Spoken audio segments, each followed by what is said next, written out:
uh, meeting to hear our audit findings to order. Uh, Jessica? Oh, I'm sorry. I mean, Jennifer.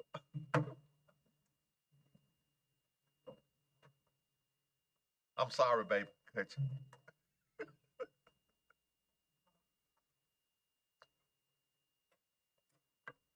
you. So this morning, afternoon, we have Alan Thompson. He is representing for our auditors, and he is going to present a summary presentation of our fiscal year 2024-2025 audit. Thank you. Good afternoon. Thank you for allowing our firm to do the audit. I'm going to jump from this smaller book. You do have the full audit there in front of you. I'm going to jump from this presentation summary, and if you'd be kind enough to flip over to page 1, that'd be awesome. The main thing you hire us as the independent audit firm is to issue an opinion on the financial statements as a whole. And you can see in these first 3 paragraphs under our responsibility in relationship to the financial statement audit, where it talks about the engagement letter that was signed last April 23rd and the professional standards that we're required to abide by. And then we issue an opinion that the financial statements are materially correct and not absolute assurance on them. And that we're responsible for communicating the significant matters to you. I understand y'all have already had a audit committee meeting, so y'all do have some understanding, and there was only one finding. So that's awesome, and that the opinion that we issued is unmodified report, which is a quote-unquote good report, the best report you can get. When we were doing our planning, we identified 2 significant risks, which we identify in every audit that we do, and that's management override of controls and improper revenue recognition. And then we set up our test during the audit to make sure that we're good with both of those, and we are good with both of those. There were under significant accounting policies, GASB Statement 101 was the big statement that affected June 30, 2025 audit. And in a simplified form, that's really taking what we've always called as sick leave and doing some calculations and then putting a portion of that on your balance sheet. There's really 3 buckets to the computation: the amount that people are going to use in retirement, the amount that'll never get used, and the amount that will get used. And you basically put the amount that will get used on your balance sheet. Under significant accounting estimates, it talks about allowance for doubtful accounts to compensate absences and depreciation. We were good with all those calculations. Under financial statement disclosures, we were good that they were neutral, consistent, and clear. We didn't encounter any difficulties in performing our audit. There were no uncorrected misstatements, and there were no disagreements with management. Management did provide us with a representation letter dated December 19th. We're unaware that management consulted outside accountants, auditors, etc. As I mentioned, there was only one finding, and that really, from a financial statement finding, and that really was recording a fixed asset onto the depreciation schedule. It didn't have any effect on balance sheet, cash, etc. There was a Medicaid, a technical error in that. That's already been through DSS and the response, etc. So we're good there as well. If you'd be kind enough to flip over to page 5. We're not saying these are all the key numbers in the audit report, but these are definitely some of the key numbers in the report. And what we attempt to do is put those in this first column and then put the 4 prior year audit report numbers beside it, so you get a feel, some kind of context of what that number is, and if there's a trend, etc., as it relates to that specific number. So you can see there, total fund balance in your general fund at $53,770,000. You go back to 21, you see it's $45,693. Unavailable fund balance at $7.7 million. Restricted and committed at $18,054,000. Total general fund expenditures, including transfers out, $87,421,000.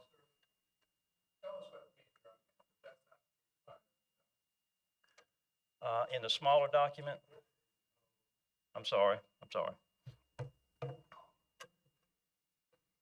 I'll give you a chance to get there. So we are on page 5, and I'm down to fund balance available as a percentage of general fund expenditures at 52.71%. And that's been pretty level across all 5 years, and that's a good number. Unassigned fund balance at 35.6 million, and then unassigned fund balance as a percentage at 40.74%. And then revenues over and under expenditures before financing sources. The general fund had an operating profit of 7.7. The opioid settlement fund was positive 351,000. Solid waste was a positive 569,000, and then stormwater fund there was 33,562. You can see total fixed assets, accumulated depreciation and cash there for the business type activities funds. And then general fund cash is 48,078,000, and the opioid was 1.9 million, solid waste 6.7 million. Stormwater fund there is 528, and other cash, other governmental is 12.9. General fund balance again there, along with all the fund balances there, nothing significant. Then you see your property tax rates, your collection percentages, and total property valuation with levy amounts. And then you see your breakdown of your debt there, with total debt being 64.5 million. The positive in that, you go back 5 years, it's 91.5, so you've had a significant reduction in debt over this period of time, which is huge. So congratulations on that. If you flip over to page 6. Would you repeat that whole little about debt reduction? Happy to do that. So you can see in the current year, total debt, $64,570,000. If you look back to 21, it was $91,543,000. So over that period of time, you've had about a $31 million reduction in debt overall. And a lot of that's in your general obligations, governmental, which has dropped about 23 million in round numbers. And flipping over to page 6, you see a breakdown there of debt service by type, with general obligations being 6,498,000, and installments are 3.8 million, and then the certificate of participation at 611,000 for a total of $10,923,000 annual debt service.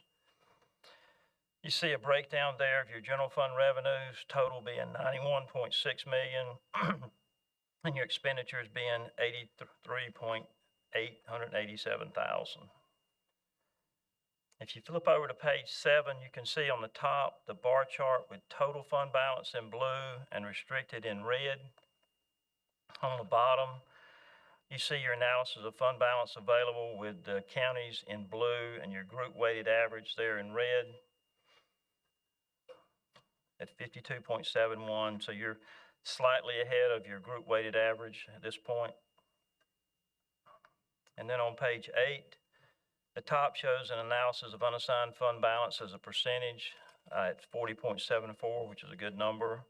The bottom shows your cash balances and fund balances there in the pie chart, with the general fund being the biggest in both of those charts, with the total cash balance being 70,174,000 and total fund balance being 73,421,000.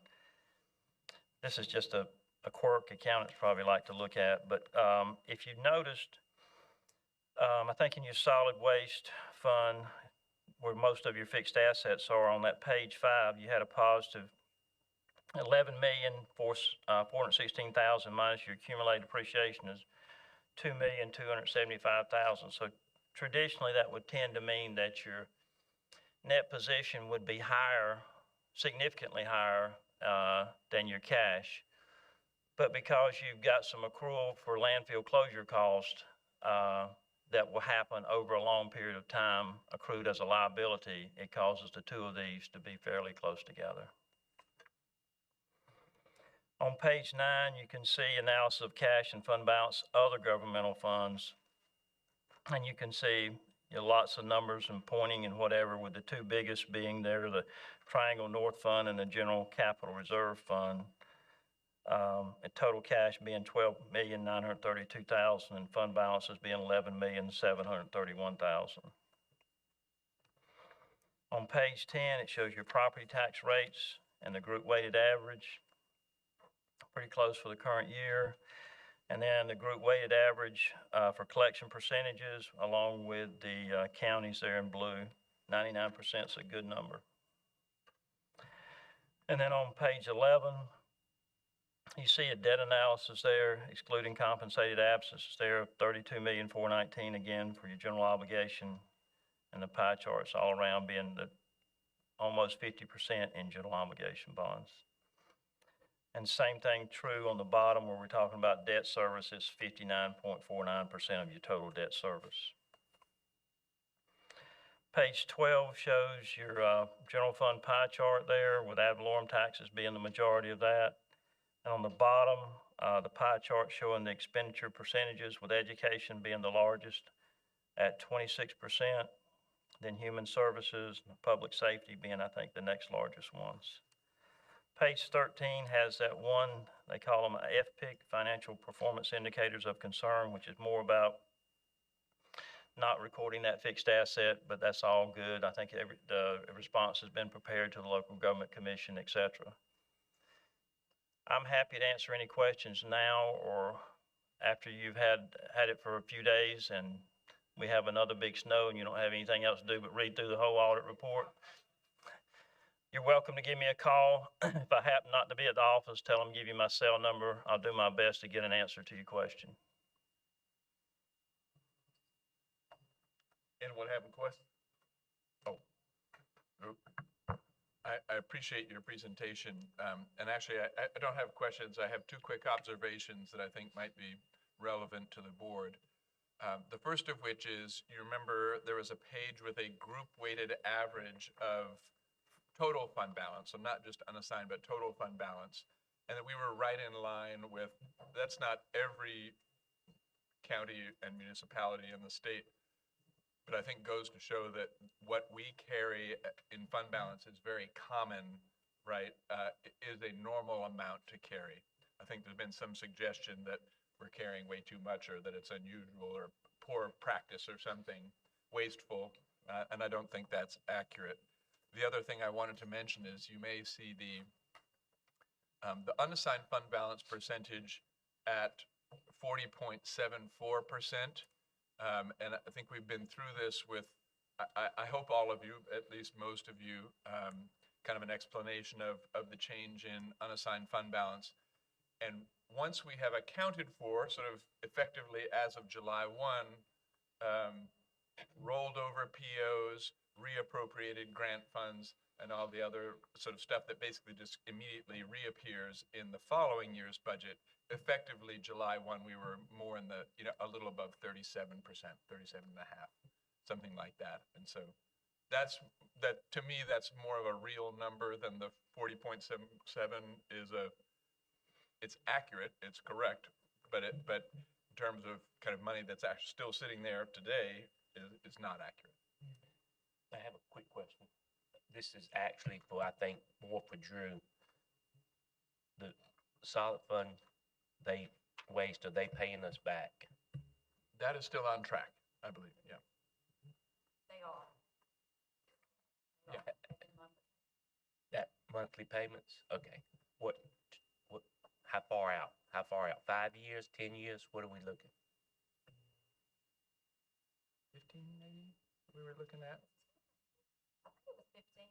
Okay. Because it's about, what, 350 a year, something in that neighborhood? Okay.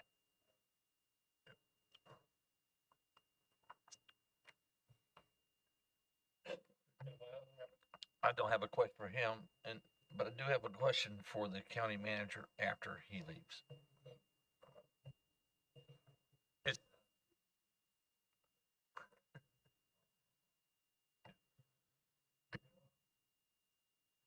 Anyone else have a question? Thank you. If I not, appreciate it very much. We thank you. Yes, sir. Appreciate it. I think that was the most efficient audit presentation I've ever sat through. Thank you so much. Thank you, gentlemen.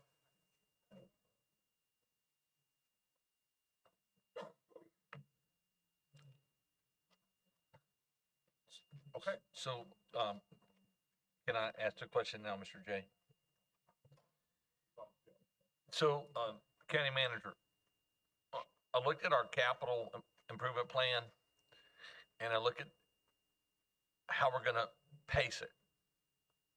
And we're likely in one of the best financial positions we've been in a very long time.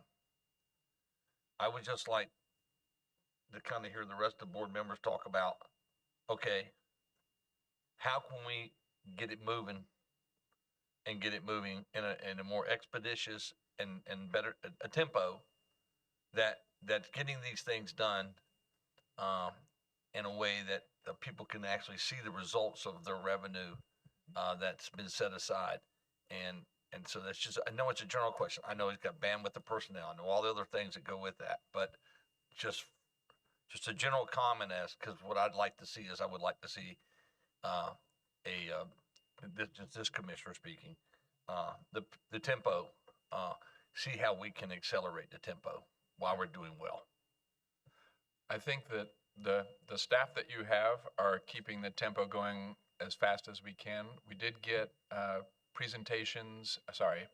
proposals, qualifications, proposals from 21 firms yesterday for the Holly site. 21 firms basically expressed significant interest in working on that project with us. So we're going through those as quickly as we can, moving that process forward.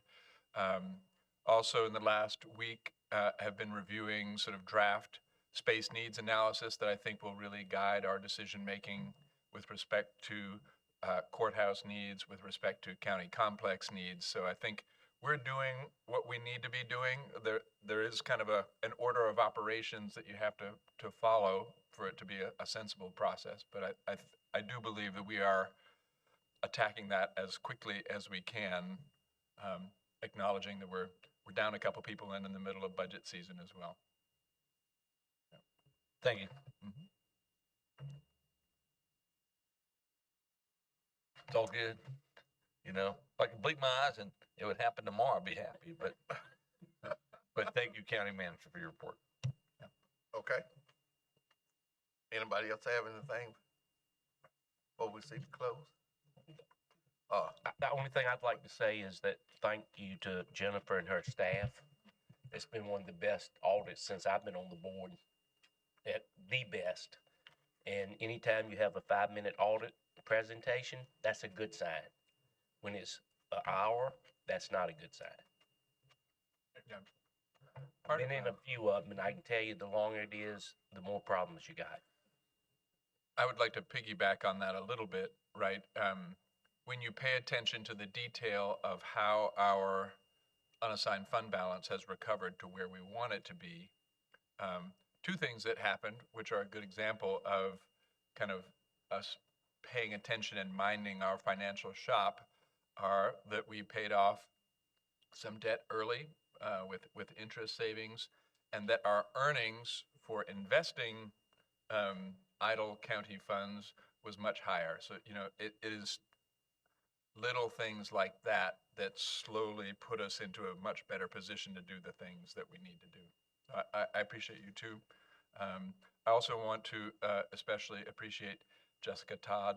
She has been stepping up and doing a lot of additional work and learning a lot of additional new tasks, and really appreciate her efforts and her stick-to-itiveness. So thank you, Jessica. So I would like to say, Dr. Kozart, don't know what you guys are doing at DSS, but keep doing it, because it's the least amount of findings from DSS since I've been on the board. There was only one, and I can't remember any audit report that was even close to that. Thank you so much for acknowledging that, and I'll be sure to share that with the leadership there. Thank you.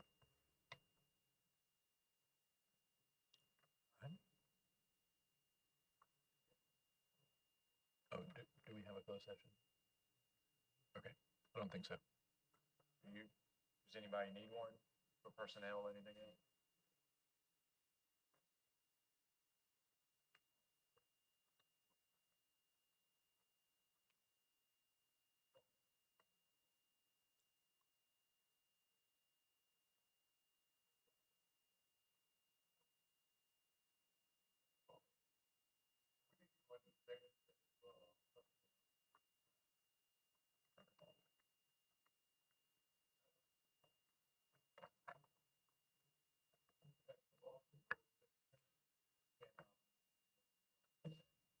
Okay.